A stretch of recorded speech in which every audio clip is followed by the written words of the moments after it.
Hello everyone, and welcome back to lightchannel.dk. We are going to continue today recording live our series. This is the last part in our programs about the French Revolution, and we're going to continue today with the last four parallels that we have prepared, 8, 9, 10, 11, and 12 about the French Revolution. Now, if you're a Bible-believing Christian, you know that the Bible is making this powerful statement. The fool has said in his heart, there is no God. We read that in Psalm 14, verse 1. We also should know as Bible-believing Christians that the sure word of God is not theories, guesses, and speculation of men. If we compare that with what is happening now in the world, with the prophecies, with what the Bible is saying, we can surely discover that the world is rapidly changing, leading to the one world government, one world order that the Bible has been prophesying for thousands of years. Most importantly, we see that sin, which is the root of every single problem on this planet, seemingly has taken over in the world. We are in the greatest struggle in the history of the world. Either you like it or not, either you believe it or not, either you have seen it or not. The struggle for good against evil, which is for Christ against Satan. Again, whether you believe it, whether I believe it or not, we are seeing the mounting of the worldwide conflict. This is a turbulent time of radical, religious, terrorist, pandemics, crippling natural disasters, wars, storms, floods, famines, persecution, earthquakes, epidemics causing sickness, suffering, and death for many. The world as we know it is breaking down. We see around the world mysterious monuments enshroud the world with magic, at the same time seduction, occult wisdom, Masonic geometry, and sacred numerology. The world is blind and deaf. Did you actually know that the death toll in the 20th century was 100 million due to wars and persecutions? This is one of many websites which I'm going to show here in a few seconds, showing us, if you want to do your own research, the death tolls for the major wars and atrocities of the 20th century.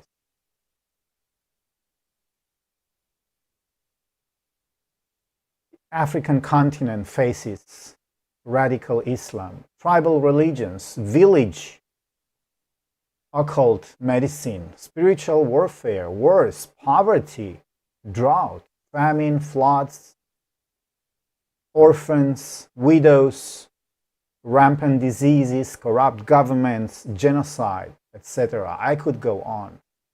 America is headed in that direction. Europe is headed in that direction as well.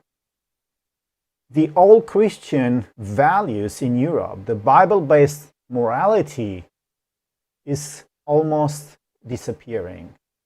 As Christianity fades, birth rates falls, third world immigration surges, globalism dissolves the economic bonds while the cacophony of multiculturalism displaces the Christian culture. We find religious oppression not just coming from dictators, but we find it actually in our very own so-called democratic society. Persecution, suffering, exploitation of human labor, corruption, and other forms of sin. Look at what happens. It's happening right now in Australia, in Canada, just for a preview of what I believe will happen in the rest of the world. we are heading toward a worldwide government which would really like to dictate who lives and who dies. We are also headed for a more warren totalitarian police state. We are governed, as we know, as we see, as we discovered every single day, by large corporation cartels. We are being called, you and I, human beings, useful idiots, innocents, dupes. Media, mainstream media, and education is pretty much controlled. They want absolute domination of credit, power, culture, property, and wealth. The concentration of political, economic, and intellectual power into the hands of a small group of individuals. The devil operates by deceiving and corrupting good people. We see almost at every corner through the mainstream corporations, homosexuality and even pedophilia is being promoted. The world is being seduced, destroyed, executioned, and incendiated, trashing Christian morals, creating dysfunction, undermining gender and marriage, peddling promiscuity, pornography, homosexuality, abortion, trampling innocence, decorum, and human dignity, has overthrown God and replaced him with the mindset of Satan. This new civilization that we see today, this so-called Industrial Revolution 4.0, triggered by the powers to be, I believe is doomed to self-destruction. And I believe God will have a hand in this destruction. In his book, End Times Deliverance Manual, Gene Moody writes the following. There are approximately 7 billion people on earth. 750 million claim Jesus as Lord and Savior. 2.6 billion have heard the gospel but not accepted Christ. 3.5 billion have not heard the gospel, and most do not have a realistic opportunity to hear. Of these 11,000 distinct people groups, 6,734 contains between 0 and 2% Christians.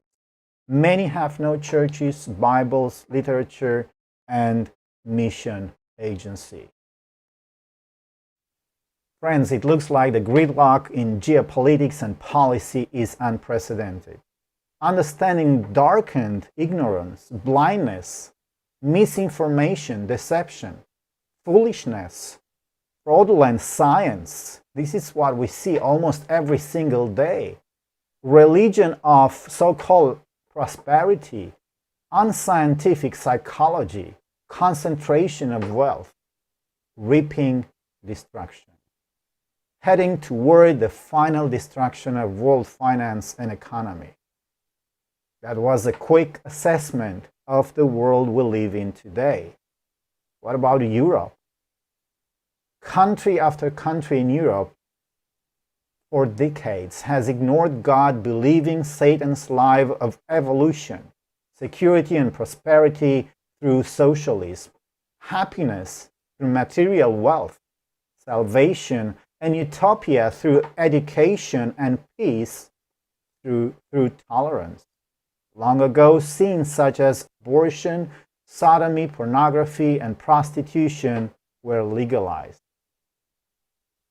Marxists today turn into socialist governments can no longer deliver the security promised and are scrambling to avoid rioting in the streets. But no longer. We see what's happening in France. We see what's happening in Greece, United Kingdom, and many other countries, not just in Europe, but around the world. But Europe, from a spiritual perspective, it looks like it has become a spiritual wasteland. Religion and spirituality was irrelevant for day-to-day living before this so-called pandemic.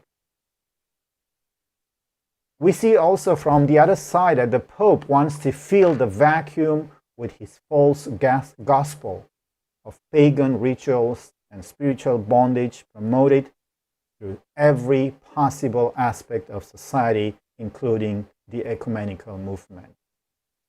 In Europe, several countries remain on the verge of bankruptcy and collapse as they line up to be bailed out by their neighbors' European communities' stronger economies. Friends, for several generations, Christian witnesses in Europe has been static or in retreat. We know that, we see that, we have experienced that. Many European churches have been dwindling in confidence, in spiritual strength, and in influence. Large parts of sophisticated society have become postmodern and virtually post-Christian, with the result that Christian beliefs and practices are increasingly becoming private. Basic Christian ethical values regarding the family, the sanctity of life, are under tremendous threat. This is the status quo of an Europe brought to you and I by the masterminds behind the French Revolution. So now the question to you and I is this the Europe you want for you, your family, and the future generation? We read further in the same book about Russia. Over 10 million ages 10 to 14 abuse alcohol. 500,000 deaths are attributed to alcohol abuse each year. Alcohol contributed to the statistic that a 15-year-old boy has only a 60% chance of living to age 60. 1 out of 25 is a drug addict. 100,000 die every year from drug abuse. In St. Petersburg, HIV prevalence is 60%. Abortion. Every day there are 35,000 babies lost in China, not to mention cases of pregnant mothers being kidnapped, abused, and forced to abort up until the 9th month. Black genocide, a devastation occurring in Black America as a result of abortion. The illusion of sex without consequences. 30% of Black women versus 12% of US population. 25% is poverty entrenched. 40% birth to unwed mothers. 70% chance of living in a single-parent home. 50% chance of being aborted. Annual income for abortion is over $1 billion. It is amazing of man's inhumanity. Over 53 million innocent babies have been murdered. Planned Parenthood receives 1/3 of its $1.1 billion annual budget from U.S. taxpayers and reported performing more than 324,000 abortions per year. Famines. 2019 reports are showing us that there was estimated 800 million starving, 500 million threatened with starvation, 30 dying each minute. 1 million children die monthly through hunger, disease, and violence. Pestilence. At least 50 million have been infected with AIDS and 60 million have died. There are many drug addicts, alcoholics, increasing allergies, skin cancer, psychiatric problems. Earthquakes. Worldwide, there are 150 perceptible and 1 million measurable tremors annually. A scientific hypothesis says that the number of earthquakes doubles every decade. So friends, again, this is a status quo of world brought to you and I by the masterminds behind the French Revolution. Again, the question is this the world you want to live in, your family, and the future generation? Sustainable development, Agenda 21, cap and trade, global warming, population control, gun control, open borders, illegal immigration, higher taxes, gas prices, education restructuring, international IDs, natural health supplement control, food control, farming reform, control of private property, contact tracing apps, Gavi, and UN global government. Friends, when government and people reject God, God will allow them to have what they ask for.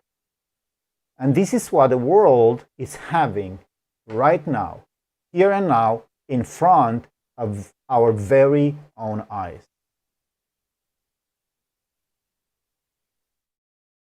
The prophets prophesy falsely, and the priests bear rule by their means. And my people love to have it so. Of a truth, many houses shall be desolate. So the question, friends, to you and I, are you part of these people that would love to have it so? Or are you part of the remnant group of people which are really looking forward to the next coming world? Thank you for following with me so far, and I'd like to welcome again from New Zealand, Ross Patterson. Thank you for being with us today. Let me 1 second just to put your sound on. Here you are. Okay. Well, thank you, Michael. Thanks for the invite, and always a pleasure to be here. Well, Ross, major events, as we have covered slightly during this introduction of history, happened by design. This is what we believe as Bible-believing Christian. And manipulation, which include every major war and revolution, as the French Revolution. We can see by looking at the world that the world has been spiritually, economically, structurally, and morally dismantled. We can see occult powers, witchcraft, drug culture. If we look back at the history, we have seen empires falling apart because of extreme debt, as it happened during the French Revolution, was one of the triggers for the French Revolution. Excessive spending as a result of moral decay. And these factors are very much linked together. And this is something which we really should be aware of, that this is happening today. So if we do not want to repeat the history, by looking at history, by making this assessment and a status quo of what is happening today around us, unless you believe you're living on another planet and nobody's going to touch your money in the bank, what would you advise not just Bible-believing Christians, but people as such in general? Well, we know monetary collapse is quite common. You know, we saw in 1929 the money system collapse, and it had huge impacts. And people have been saying for decades that the money system that we have now is teetering. It could fall over at any time. You know, back in God's system, he had with Israel, they had a Jubilee year when all the debts were forgiven. And that was very wise, because that prevented bubbles. You know, we talk about bubbles, you know, stock market bubble, where prices go up and up and up until they collapse. Well, God prevented that back in old Israel by having the Jubilee system, where they had a reset every 50 years. Our money system doesn't have that built into it now. So things get bigger and bigger and bigger. The bubble grows tighter and tighter and larger, and then goes pop, and the system collapses. And we're overdue for that sort of thing. So faced with that kind of economic collapse, the counsel that we've been given as Christians is to be prepared. The best way is to have a place in the country where you can raise your own food. There's going to be chaos in the cities. We've seen that over and over. And I'm afraid, Michael, I think we're heading that way again. Now, this is not conspiracy theory. This is not, crying wolf. It's sensible to be prepared for the breakdown of the systems that we have in place, the civilization, basically. So there's some thoughts about what to do with an economic collapse on the horizon. Well, as I mentioned in the introduction, there has been continued worries, and by just looking at the number in the 20th century, that we had almost, and let me bring that back again here. I wanna show that I made a statement: 190 million people, during the wars, and even the continued wars that we see today, rumors of wars. By just looking at what happened in Afghanistan, the stress of wars, of nations, it looks to me that there is a deep sleep upon the Christian community and the world as such. It looks like darkness has covered the earth and gross darkness the people. And look at this statement from the same book. Nihilists have viewpoints that traditional values and beliefs are unfounded, a doctrine that denies any objective ground of truth, and especially of moral truth. There is a conspiracy to tear down a Judeo-Christian foundation from beneath our feet. The enemies of Jesus Christ are even offended. The world is headed into the slums of paganism and abject spiritual deprivation. There is a radical minorities festival of hatred of God against family values, human dignity, Christian religion, freedom, and liberty. And I want to bring this up, Ross, while we are actually doing the introduction to the last 4 parallels to the French Revolution, because I want to bring to our viewers' attention not just the assessment, but the status quo, because a lot of the aspects that we see today in the world, we have seen them in France and actually most of Europe, that triggered the French Revolution. And it's important for us to not just to make the assessment, but to wake up to the reality that history is actually repeating itself. And if we want to avoid the consequences, this is really important. So if we want to avoid the consequences, first of all, we should make the assessment. What happened during the Dark Ages? The Dark Ages, what situation, what kind of tyranny actually brought the society to a French Revolution mindset? Is this happening today? Do we see this happening today in our society, in our very country, in Europe, New Zealand, all over the world? And I'm not just talking about, like I said before, a dictatorship, China, wherever people might think it's happening, Africa, third world countries. We're talking about Western society. We're talking about Europe, right? Yes, we live in a global age. The term is globalism. And because of the free transfer of information, what happens in one country, it doesn't take long before it begins to happen all around the world. And of course, each country is at a different level, but there's the term is homogeneity, where you've got the same thoughts, the same ideas are being spread globally. And so once upon a time, troubles used to be confined to one country or one portion of a country. Now we see simultaneous movements to achieve the same end, whether it's unrest or rioting or whatever, happening all over the place. It's like one thing will trigger another. Trouble in one place stirs up trouble in another. And we truly live in a global community. And so troubles are exported, if you know what I mean, from trouble spots around the world.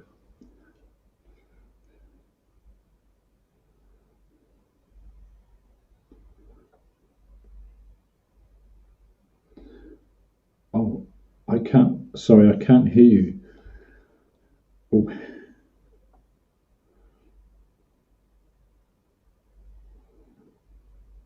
Oh, there's no sound. Okay, now it should be there. I was saying that the encroaching tyranny and global governance of the new world order that we see today surrounding every single aspect of society and our life today is something which I believe is in perfect accordance with the Bible and the Bible prophecy. We see, looking through the glasses of Bible prophecy, that the world is headed for an almost certain cataclysm. Globalized anti-Christian values treaties and executive orders. This is what we've seen just this very week. We are starving both spiritually and physically on full stomachs because food, physical and spiritual food, has almost no nutritional value to us today. Just as an example, I'm also a beekeeper. Whole colonies of bees are missing because they lose actually their way home because of the GMO crops that we have in the world today. We see politically correct slasher movies, satanic music, relativism, multiculturalism, psychopaths, crooks all over the place, racial quotas, foreign wars. You know, the mainstream media has even called the elderly worthless eaters, sexual trash movie sets, homosexual drag queens, perverted vulgar art and theater, sexual barbarism, disarmament, and peace are for idiots and fools. Sex trafficking, drug trade, black market labor, gang violence is the day. Bible-believing Christians are mocked and despised, even from within their own community, for their virtue. God and Jesus are curse words today. Become like us or die.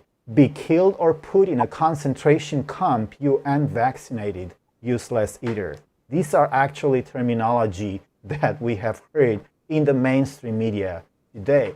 So if this is not shaking you up, shaking us up to realize that the time is over, the time for you and I to just relax and look forward for a utopian society where everybody is going to live peaceful, this is not going to happen. Because this is a status quo of the world that we live today, brought to you and I by the mastermind, again, behind the French Revolution. So again, the question, Ross, is this the world you want to live in? Well, this world was doomed from when sin came in. Of course, we're blessed as Christians, we have a Saviour.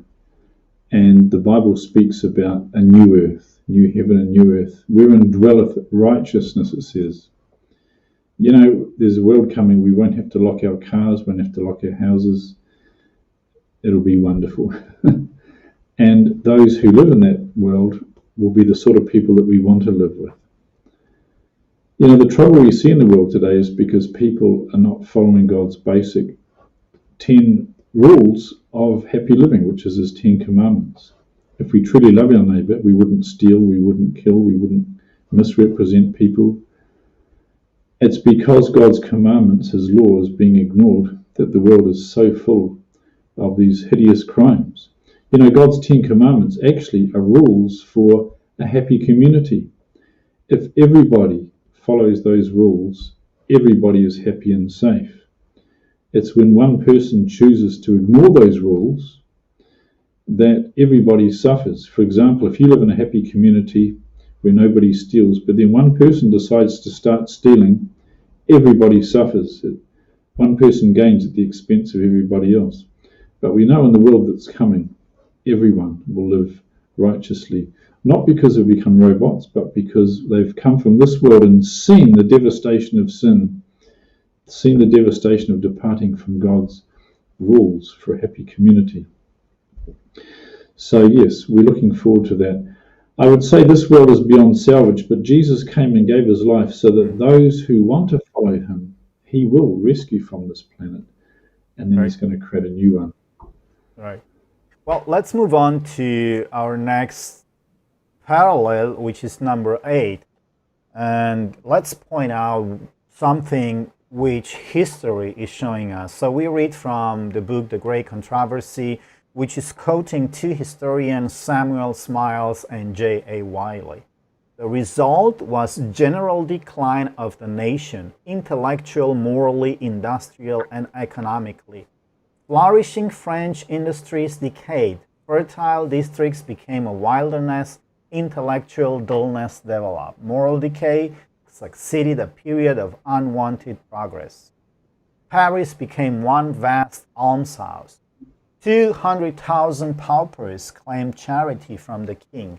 The state became financially embarrassed. The populace became brutalized. And so we have already covered, Ross, these aspects of the society today. Intellectually, we are seeing a general decline globally as follows. Intellectual, as a result of deficient education, false philosophy, broken homes, drug addiction, unemployment, and so on. Morally, through the literature, entertainment, education, the internet, and the mass media, mainstream mass media, society is losing its moral and becoming brutalized. Moral decay succeeded a period of unwanted progress. This is being repeated on a global scale. Rampant addiction to pornography through the internet is one of the testimony to this trend. So let's stop here to the moral decay, Ross. We have covered some of the headlines in regards to the moral decay that we see in the world today.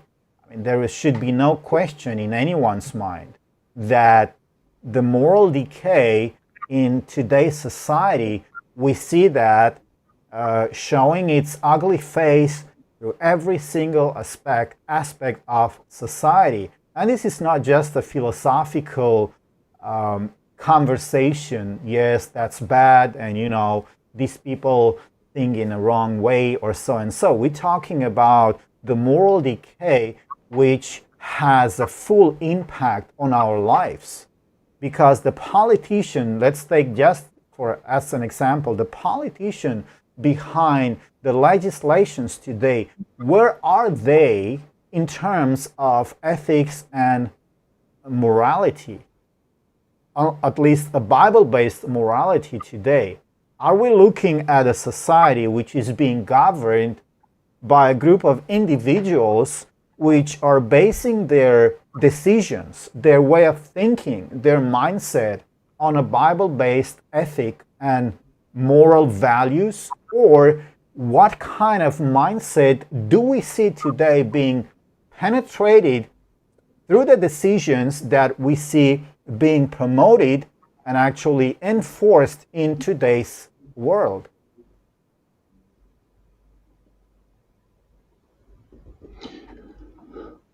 Well, we know that the way the media works, to get audience ratings, you need to present something new, something stimulating, something exciting.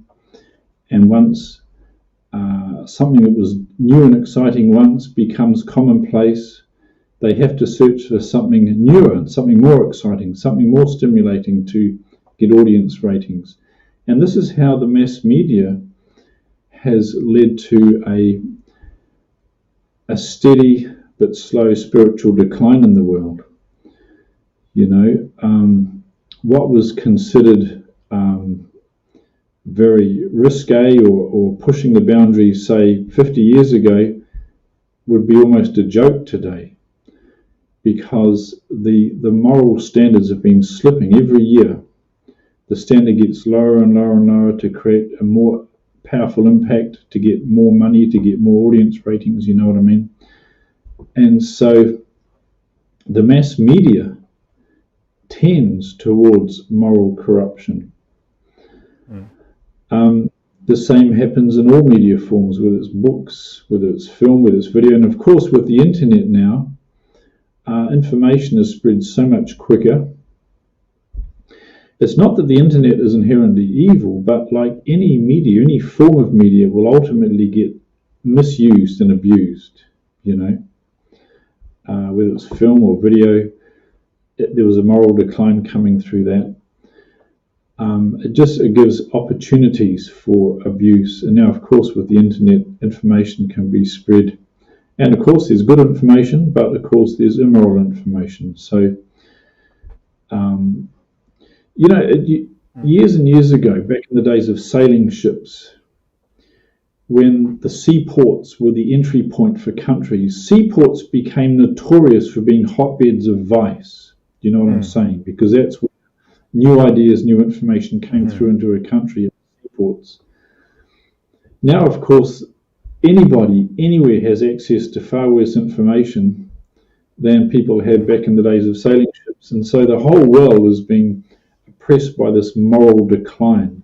Right. And we're seeing it globally. I hope that makes sense, what I'm saying.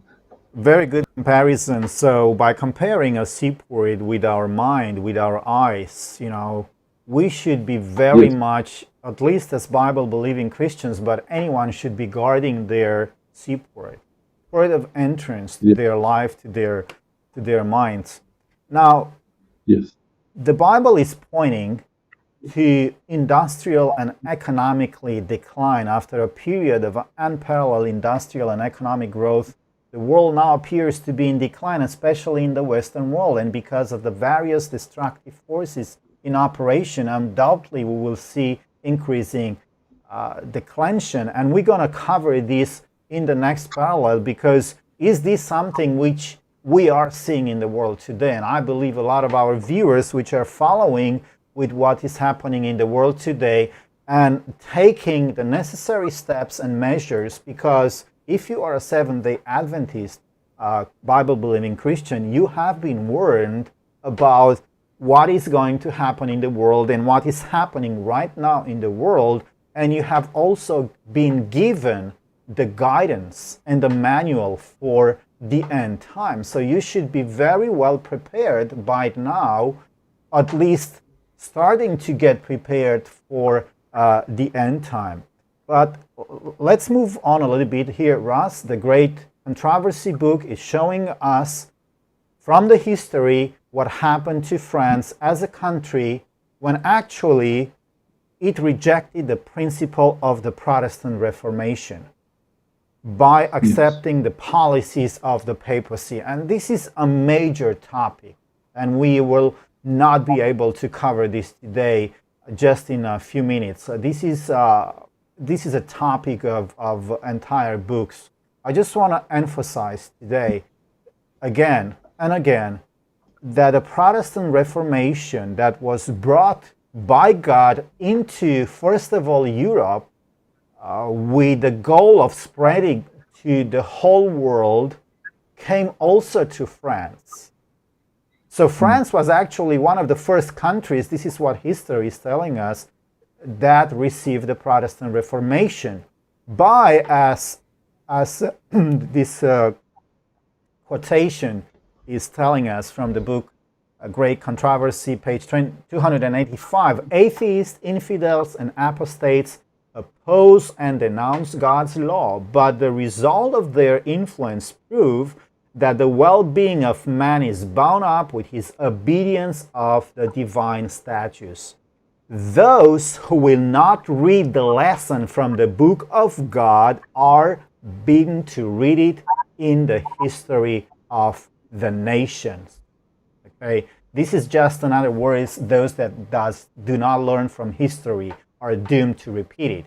Okay, so Santana or any other historian was actually not the first one to make this statement. This is actually a Bible-based statement. So those who are not willing to realize that the well-being of man is bound up with our obedience to the divine statutes, and this is the key point, because what happened during the French Revolution, and a lot of people today has been misinformed to believe that the French Revolution actually brought us freedom, democracy, equality, and fraternity, but this is the opposite was what actually happened. Because we need to look to make the real assessment of the background, what triggered the French Revolution, what happened during the French Revolution, the consequences of the French Revolution, and then do we actually live in a world today where we feel, we sense, and we live by ideology which has been brought through the mindset and the masterminds of the French Revolution. And this is something which we strongly see in our world today. Disobedience to divine statutes. So if people today are not willing to realize this, Ross, what are the consequences? What are the solutions? Because sometimes, we have to somehow look at physical laws, because there is, as many scientists has been pointing out over the centuries, you cannot just live in a society, you cannot just live on a planet where you think or you believe that you will not be affected by anything. You can just live the way you want, the way you think, and then everything else around you, surrounding you, is going to be all right. Do you have any comments on this?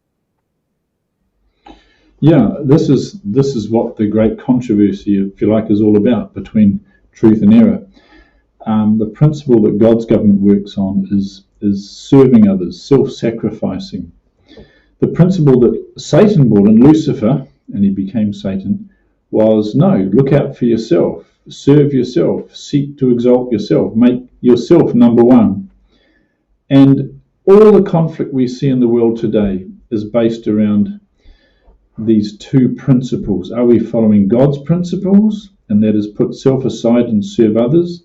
Or are we following the principle of seek for yourself?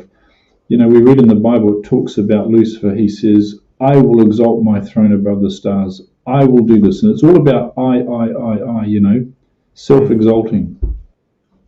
Jesus was the ultimate example, ultimate demonstration of the principles that God's kingdom works on. That is serving others, putting self aside, sacrificing yourself for others. And this planet we're on is demonstrating the clash between these two principles. And every form of government you can imagine has been tried on this planet. Every form of self-seeking action has been tried on this planet, and so the whole universe has an example, and we're part of that experiment, if you like. We're the actors on the stage, as it talks about in the Bible. We are the exhibit. We're the experiment, so to speak. The wonderful news is, of course, that Jesus can save us from this horrible experiment, and he's got a better world for those who have seen the horrible corruptions and where things lead to on this planet. And when the earth is created new, it's going to be a wonderful place. It'll be inhabited by people that have seen the destructiveness of following Satan's principle of being selfish and self-seeking. And so it's going to be a wonderful community. And we can demonstrate that now.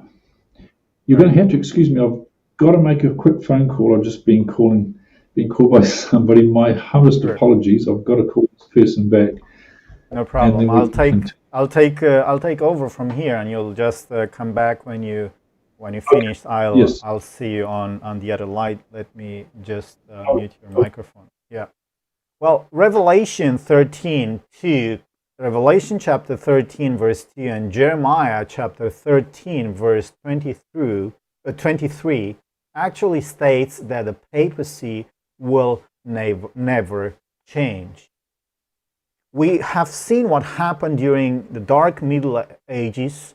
We have seen that the policies of the papacy, which actually led to the French Revolution, that triggered the French Revolution, the suppression, the whole environment surrounding the Dark Ages actually would most likely have triggered not just a French Revolution, but a European and worldwide revolution at that point in time.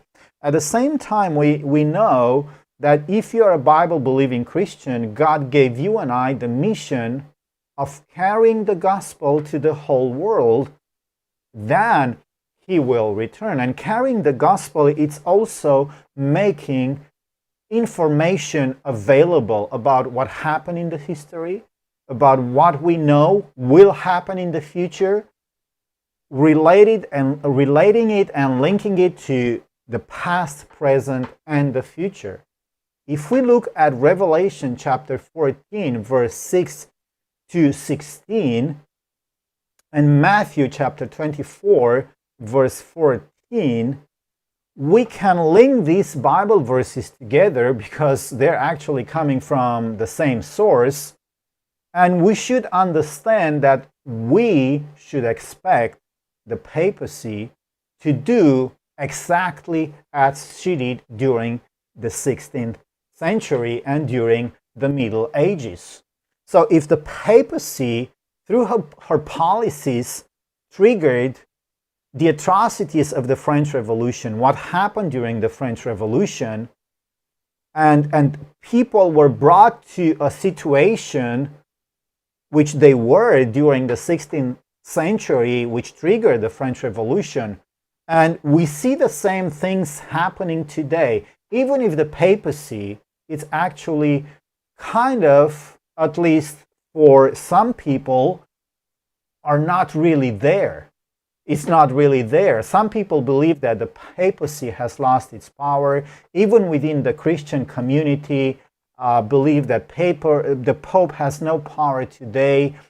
The papacy has no power today. But by digging into what's happening today, by keeping our eyes wide open and looking not just at the news, but comparing the Bible, comparing it with what happens today, comparing with the real history books, we see the real clear signs that the papacy is going to do exactly what she did during the Middle Ages, more or less, under another disguise. And this is Bible prophecy. And today's welcome back, Ross. Today's study is not about the papacy as such, but it's more about how the papacy triggered, its policies triggered the French Revolution. Do we see that happening today in our world today? And is this going to repeat itself?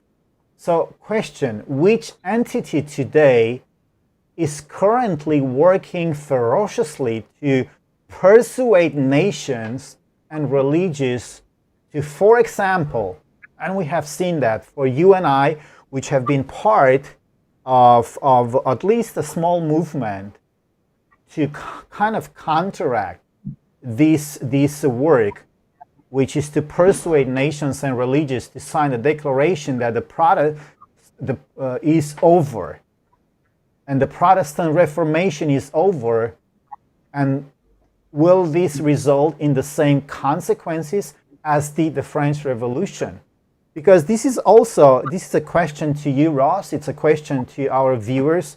Feel welcome. Yes. For you, if you're following with this program live, to come with your comments and questions. If the Protestant Reformation is over, the French Revolution, if France, it is my assessment, if France had received the Protestant Reformation, the atrocities and the French Revolution would have never happened. Yes. What is your answer to this, Ross? Yes, absolutely. The history of France shows when the Reformation was rejected, the oppressive system that they'd had for the Dark Ages continued on until it reached a point where people had had enough, and that led to the French Revolution. So rejecting the Reformation led to the Revolution. And we see today there's a worldwide trend to diminish the Reformation, to say that Protestantism is over, that we should all get together. There's a strong ecumenical movement. And we know from prophecy that that first beast, the beast from the sea in Revelation 13, is going to gain its ascendancy again, helped by the second beast, which represents, when you unpack it, apostate Protestantism, working through the United States particularly. So, because the Reformation is being rejected essentially globally, the same pattern is going to be fulfilled again. The papacy will get ascendancy, it'll get control, and finally, right at the end, you read in Revelation chapter 18, when the papacy gets destroyed. In fact, Revelation 17 talks about the horns are going to turn on the harlot. And so it's an absolute repeat of the French Revolution, but on a global scale. It's amazing how human nature being what it is, people follow the same patterns. And what happened on a small scale in France, it's going to be a global event. And it's sad that the lessons of history are there, but they're just going to be ignored or forgotten or not even noticed. Right. And let me just put this quote, which is actually pretty much underlining exactly and bringing authority to what we just said.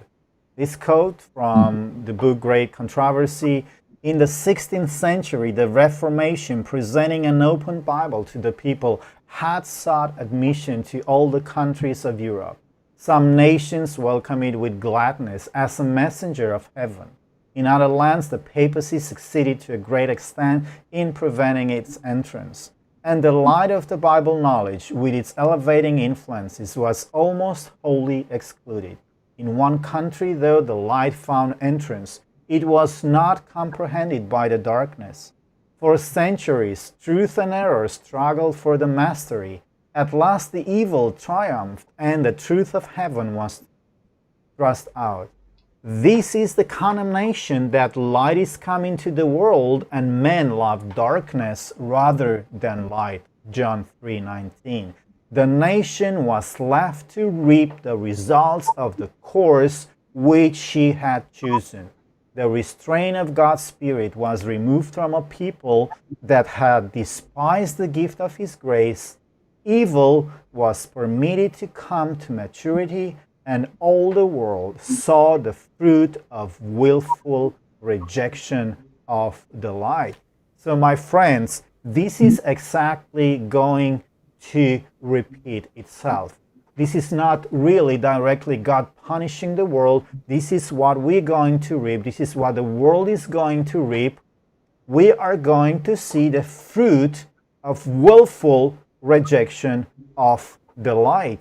So now it is up to you and I, it is up to everyone to find out, where do we find this light?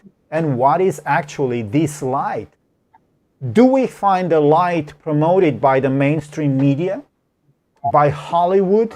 Who is going to provide you with the light which is going to bring you all the positive aspects in your life?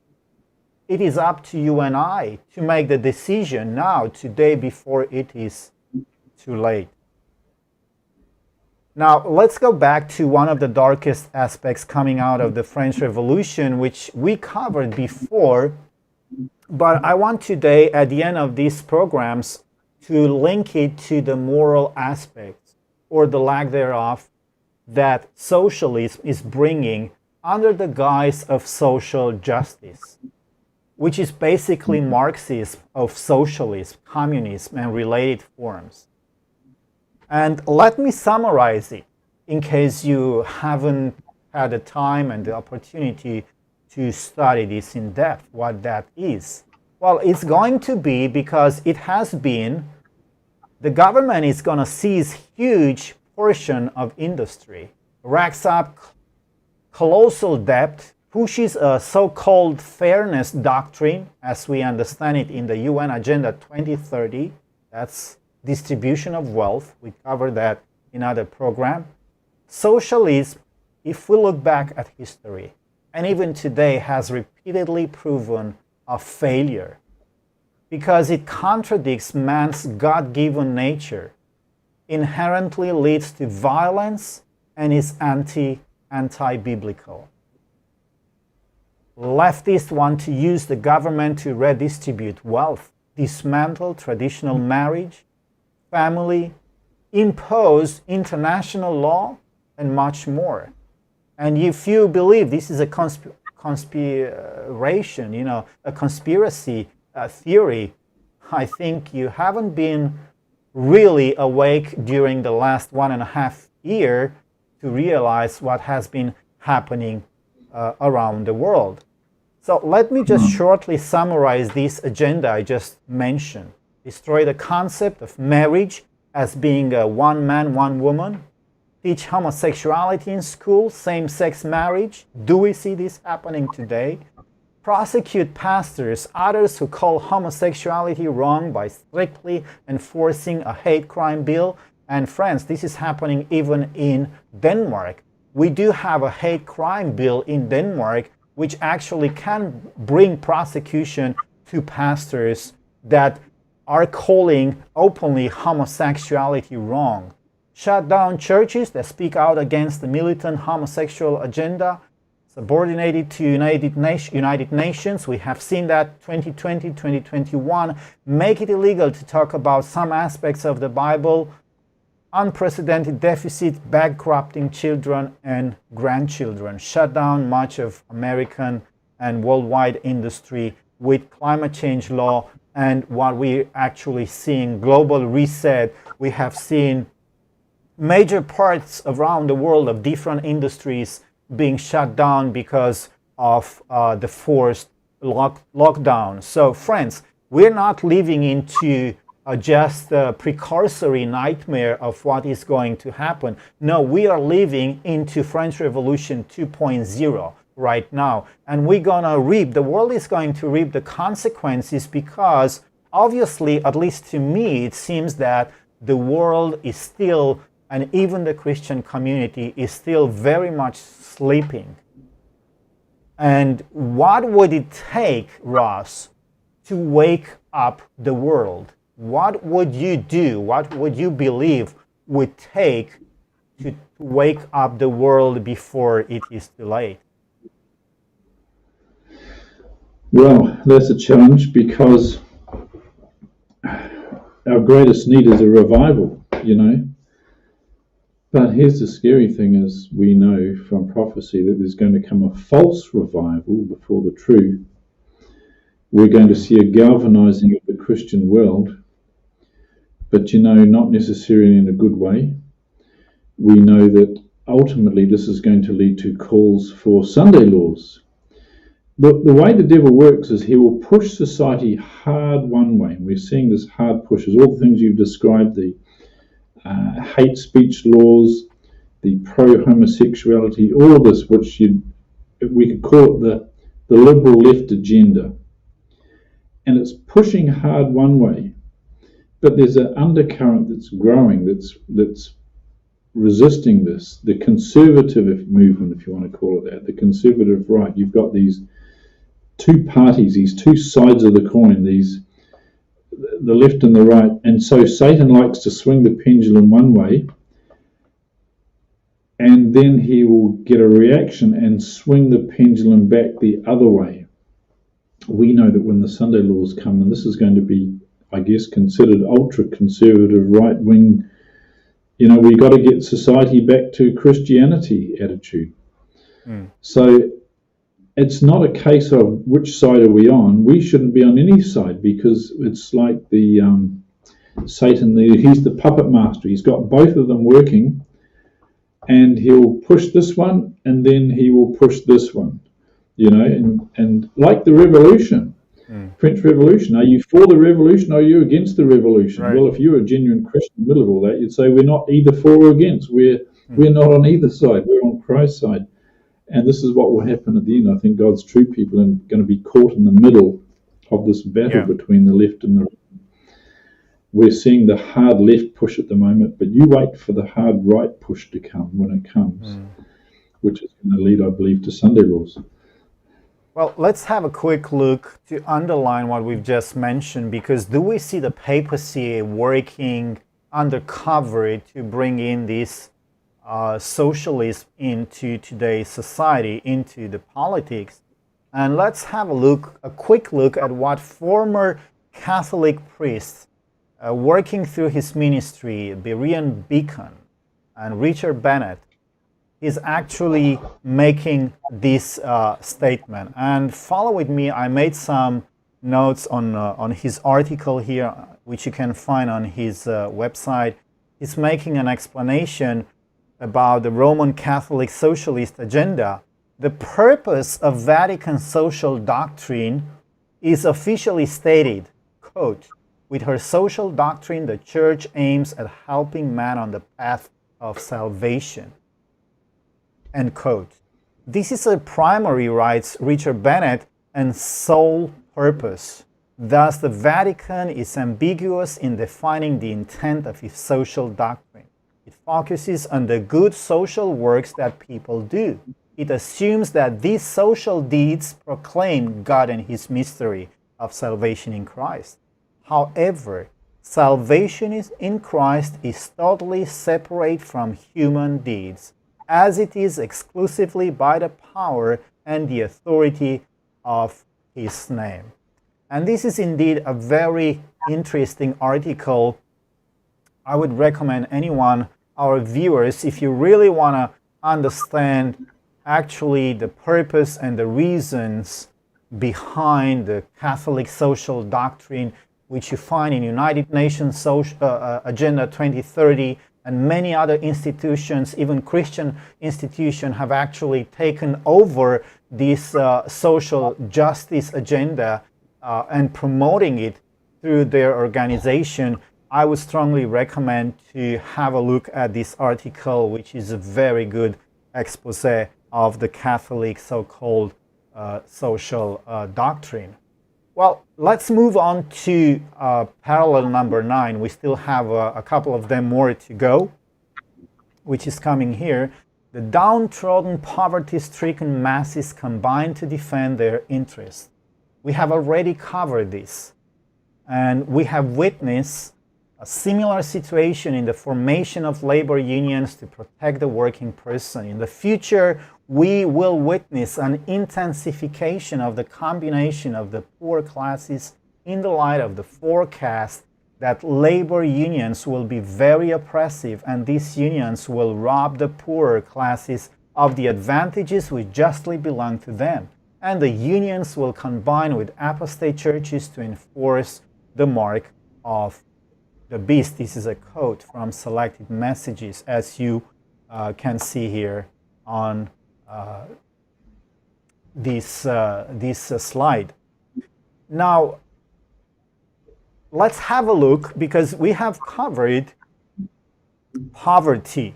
Okay, poverty during the Dark Ages triggered, that was most likely one of the main contributors to the French Revolution. I believe that this is something anyone should know, which is interested in not just in history, but what really happened, and will this happen again? Is this a factor which is going to trigger another revolution today? And I believe it is. And can we relate this to what is happening today? Well, let's look at some numbers coming out from this article. And again, this is not about vaccination, but at least a lot of people knows that global economy, there is a depression coming, and Biden's tyrannical statements, more mandated, COVID vaccinated will not solve economic failures, right? this journalist in this article. President Joe Biden publicly issued sweeping statements and demands that make it clear that whether you like it or not, they like it or not, millions more people will have to get vaccinated or risk losing their livelihoods and security, right? So this is the world today, friends, we have been brought to. We have been brought to a situation where in many countries, this is not just happening in the United States. And thanks God, at least in the country I live in right now, this is not a mandate. It has been in the discussion, and we'll see if Satan and his agency is going to succeed to bring this, but it's actually a reality for millions of people around the world, in Europe, as we speak, in France, Cyprus, United States, as you see here, people at risk of losing their livelihoods and jobs. However, the article continues, the next highlighted statements, despite an enormous number of vaccinated issued worldwide, despite a large portion of humanity taking the jab already, the economy keeps declining and decaying. Many serious economic distortion problems, uncertainties persist. Inflation, debt, inequality, homelessness, poverty, underemployment, and environmental destruction, for example, appearing to be growing. More than 1 million people per month are still filing unemployment claims in the United States alone, and job creation numbers are superficial and unimpressive. This is an article 2 days ago. You know, we're not talking about 2 years or 5 years or 10 years. We're not projecting this into the future. This is happening right now, friends. This is United States. A lot of people, we have a lot of friends, good friends in United States, and we also have confirmation from these people that this is what's happening in United States today. And I don't know this person, I don't know if his background is a Christian, but when I'm reading this article, it's kind of taken out basically more or less from the same book we have been reading here, The Great Controversy, which is pointing to the French Revolution and is telling us that this is going to repeat at the end of time. And it is, friends. So it's one thing that this proves that this book, The Great Controversy, it's a prophetic book. It's a God-given book. It's actually has been inspired by the Holy Spirit, because this is one of the prophecies which is being fulfilled in front of our very own eyes. Despite of the mockeries, even from within our own churches against this book over and over again has proved to be a prophetic book. And if you're not willing to accept that, you are rejecting the light. You are rejecting reality, because this is what is happening right now in the world. And if we compare that with what we just read from the article, and this is not the only article, and I'm sure you can find this. If you are a member of the mainstream media truth, I'm sure you can find that in some of the mainstream media article as well. But this is the downtrodden, poverty-stricken masses which combined will raise up to defend their interest. Do we see that happening today, Ross, already? Absolutely. It's interesting that quote there talking about how labor unions will become very oppressive. One of the first things that the Biden administration did, and this is on record, you can see this, is, and I can't remember the figure, but it was they guaranteed hundreds of millions of dollars to the labor unions in the United States of America.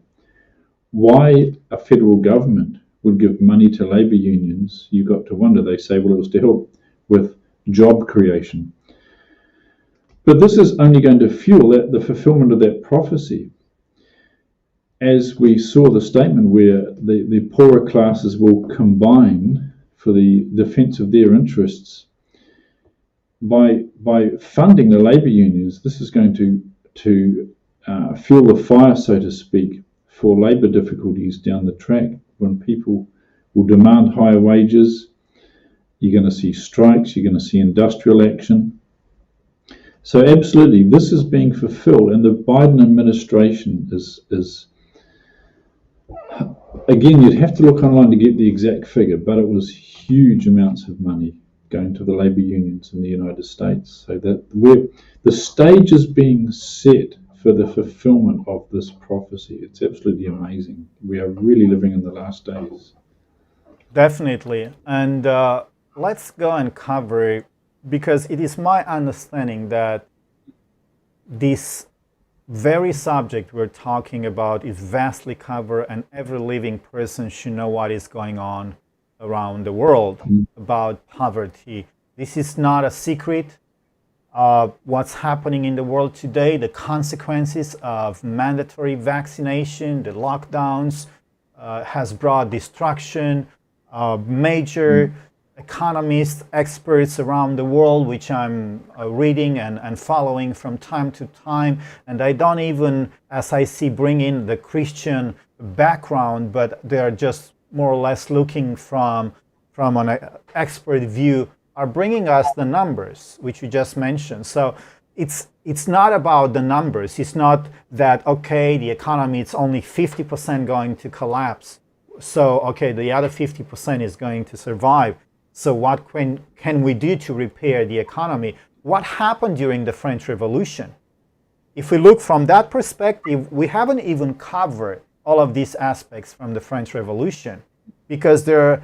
I was just reading the other day, one of the oldest book actually was written late 1700s by an English writer, which was a key witness. Actually, she was a witness at the French Revolution, actually a British writer that lived in France at that point in time. It's over 900 pages of history describing the social and the political and the religious and the economical aspects of the French Revolution.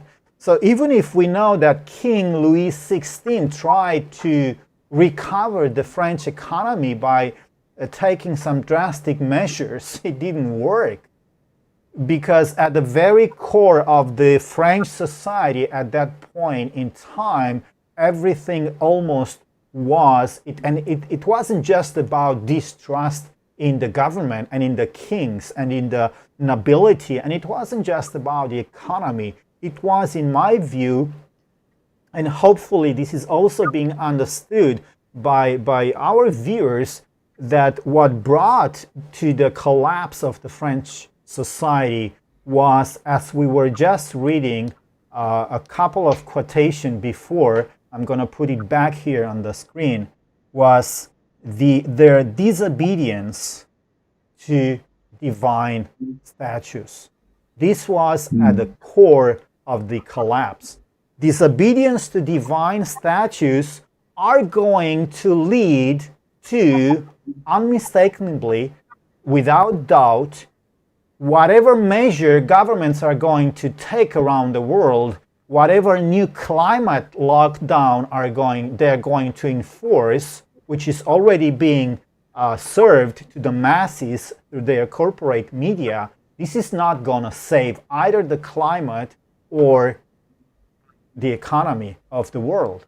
So there is only one single solution. If these governments, they are good governments, if they really want to improve the economy, if they really are looking after yours and my health, our well-being, what should they do, Ross? I mean, the answer is obvious. Governments should be not micromanaging people's lives from day to day. Government should create the environment where people can earn a good living. Do you know what I mean? They should create society or help protect society so that honest people can earn an honest wage. But what we're finding is overreaching government, where they want to micromanage so many aspects of our lives, and yet at the same time they have an agenda to socially manipulate, social engineer people's lives, along with these agendas to have homosexuality, there's a big issue in New Zealand at the moment called banning conversion therapy. I don't know if you're familiar with that. Oh, yeah. But they want to make it illegal for people to convert people from, one gender to another. People should be able to. This is the argument. They say children should be allowed to choose their own gender, and if anyone tries to counsel them against that, they call that conversion therapy, and they're going to outlaw that. It's just a recipe for disaster. It's a recipe for destroying the fabric of society. The agenda seems to be make it as easy as possible for society to self-destruct, destroy the family, And I see it as all part of Satan's push to get things swung as far as he can in a clearly evil direction. So the reaction will be back into the arms of, shall we say, conservativeness. But waiting right there to take the world into its arms will be the Catholic Church saying, yes, come back to Christianity, come back to conservative values, we're here to accept you. So the world's being set up to fall into Catholicism, seeing that as the conservative Christian approach to take. You know what I'm saying? It's amazing. Right. It's a perfect storm. Let's move on to the next parallel, which is number 10. We know that during the French Revolution, all the factors that triggered the revolution led to a development of an underground opposition to the corrupt church and the government. And we don't want here to downsize. And I hope that none of our viewers misunderstand this. We are not downsizing the trigger factors that led to the French Revolution, because they were real. And this is one of the main trigger that brought the French Revolution. The opposition, because the church was so corrupt as the government, which was controlled mainly by the church. And we read from this book, Education, page 228, that the dissemination of the same teachings that led to the French Revolution are tending to involve the whole world in a struggle similar to that which convulsed France. These teachings have already been manifested in international socialism, communism. How they will be finally fulfilled, it is yet to be seen. However, we see that today there is no real Protestant Reformation. So the Protestant Reformation, which was supposed to prevent the fall of the empire and to prevent the French Revolution and the terror that was brought as a consequence of the French Revolution, which affected the whole Europe, even United States and Canada, looking back at the history. One of these main factors, the Protestant Reformation, has been again removed. So if we trust the history, if we believe the history, if we want to learn from history, we will definitely see that these teachings are going to prevail again, and it's going to bring the world to its final collapse. So, number 11, the oppressive course of church and state climaxed in the revolt of the masses and the slaughter of the priesthood and aristocracy. After the church and state unite, freedom will disappear and oppressive laws will afflict the people, especially the people of God. This will climax in the visitation of the 7 plagues, which will all classes that support spiritual Babylon will suffer. We read that in Revelation chapter 13. So now we are projecting this number 11, the parallel, we're projecting this a little bit into the future, the church and state union. We are already seeing big signs, aren't we, Ross? We see big signs. We have seen it from even, at least officially, from 1999, when the Lutheran Church, and we have seen it through 2016 in Sweden, we have seen in 2017, the Protestant Reformation is over. almost every single Protestant denomination went back to the mother church, the Babylon, here as the Bible is describing. So what we saw, that the oppressive course of the church and state climaxed in the revolt of the masses and the slaughter of the priesthood and aristocracy. Today, the result will be the true character of Babylon will be revealed. Instead of being seen as the great champion of truth and right, the judgments of God will expose her as the great deceiver, the enemy of God and man. She will be seen as a self-seeker, craving world dominion, self-exaltation at the expense of the people, and the outcome will be that the masses who will be deluded into supporting Babylon and opposing God's people will finally turn on Babylon and destroy her. In Revelation 17, 12, 14, we are informed that the 10 kingdoms will unite and support with the beast against God and his people, but these same 10 kingdoms and supporters of Babylon will at the end hate the harlot, make her desolate and naked, eat her flesh, and burn her forever with fire. Verse 16 and 17 in Revelation 18. So Ross, I know you as a Bible-believing Christian here at the end, taking into consideration that the prophecies have been fulfilled. We have the French Revolution, which also was prophesied. The two witnesses in Revelation 7 happened, and we are already seeing the signs in the world today that this is an increasing situation, an increasing atmosphere, that the French Revolution mindset and masterminds are going to climax again. What should we, you and I, the Christian community, and everybody else which is willing to listen and receive the light should be doing right now? It really comes back to the Word of God. We need to be grounding ourselves in the truths of the Bible. It's interesting, you're talking about how the ecumenical movement is destroying Protestantism, and those denominations which came out of Rome are sliding back into Rome. And the reason that's happening is because they never accepted the Word of God fully.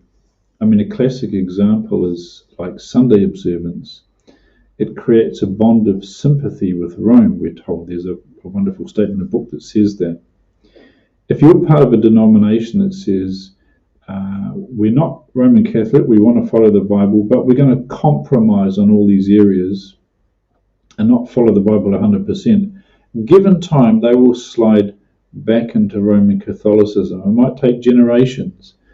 But the reason these Protestant churches are sliding back into Rome is because they never fully came out of Rome. They never severed the ties and said, we're going to follow the scriptures 100%.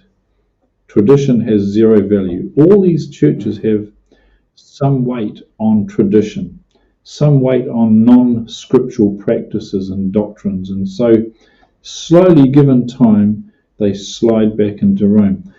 And this applies to individuals as well. We have to each individually make a choice that we're going to stand on the Word of God for all our principles, all our doctrines. If we don't, if we compromise, then we're inevitably going to slide back into apostasy. That's what happens. And the key test that's going to face the world on this will be the fourth commandment. Are we going to follow God 100% and keep holy the day that God made holy? Or will we say, well, it doesn't matter, and we slide back into Sunday keeping, and therefore we ultimately, unknowingly, we accept the authority of the Bishop of Rome, who says, I changed the day, and we'll end up sliding slowly back into Catholicism. That's where the world is going to be divided. Are we going to obey God, follow his commandments 100%, and accept his sign of sanctification, the sign that he set aside, the day that he set aside, or we say, no, it doesn't matter, and we're going to fall on the other camp? This is where the whole world is going to be tested. So that's going to make the distinction between Babylon and those who come out of Babylon.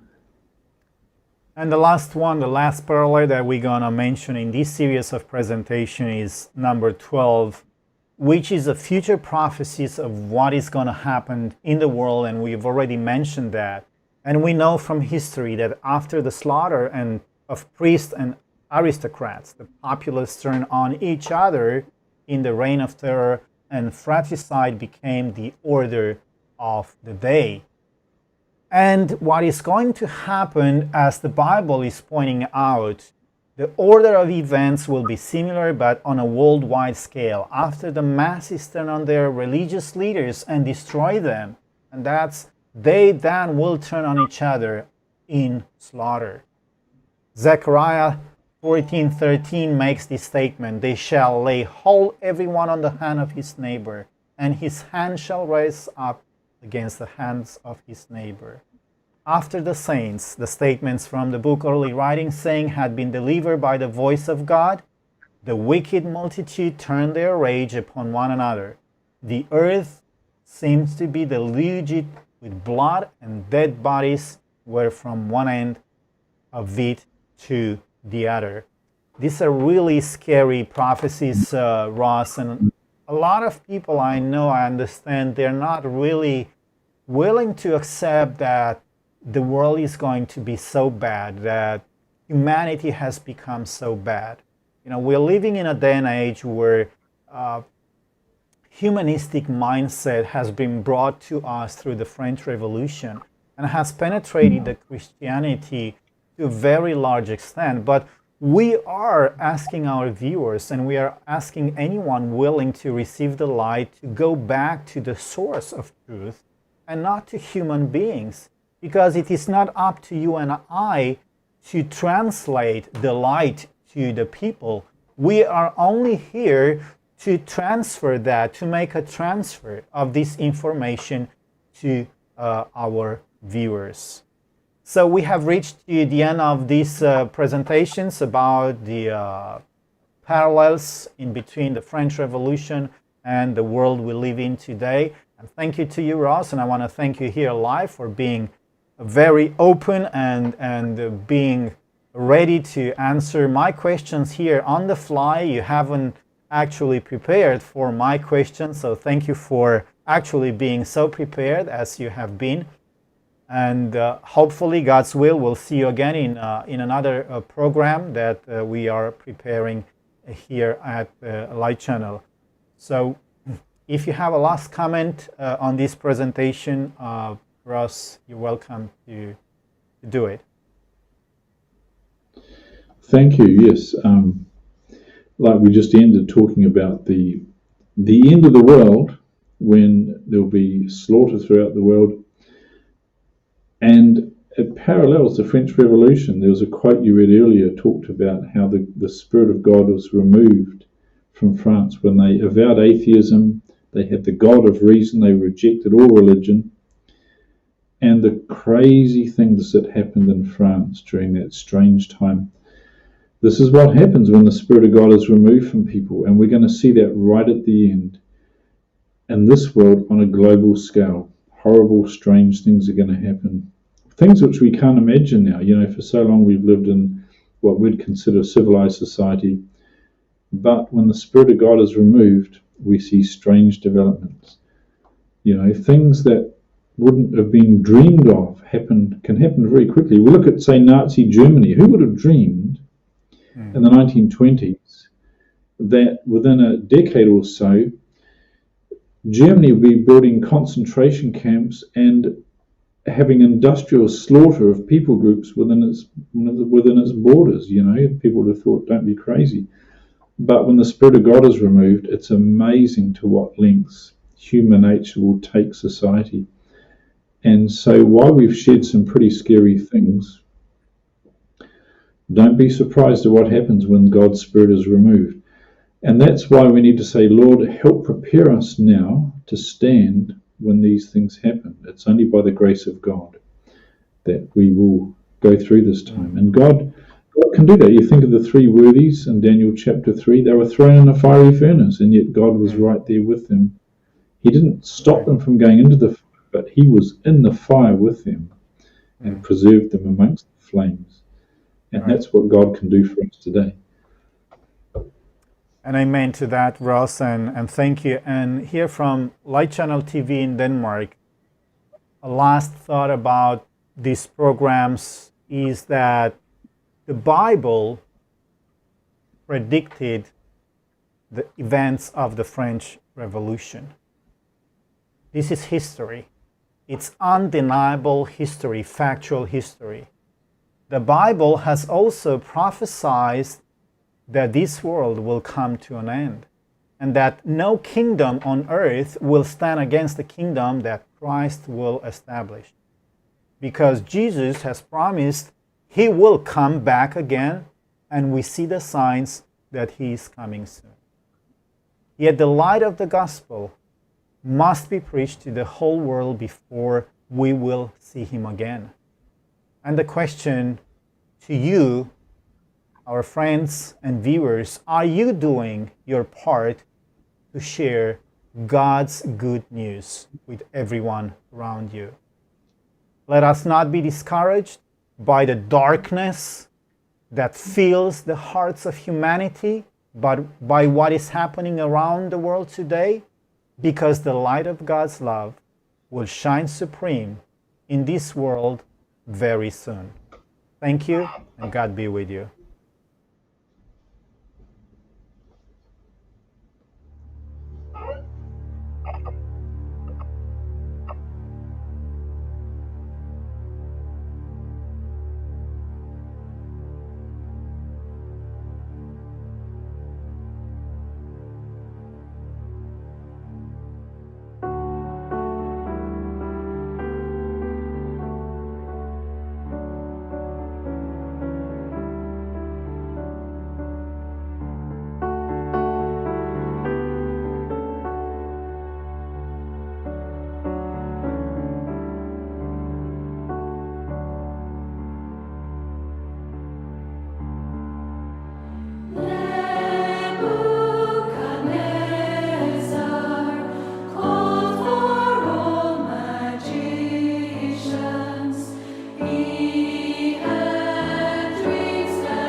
Dreams could be, or you will get a death decree.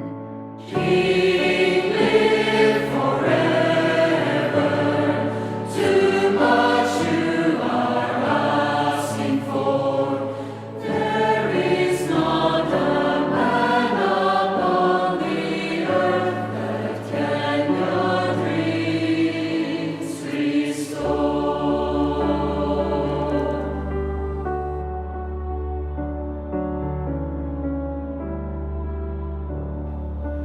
Daniel stood the test, faithfully among the rest. God showed him an image no one had guessed.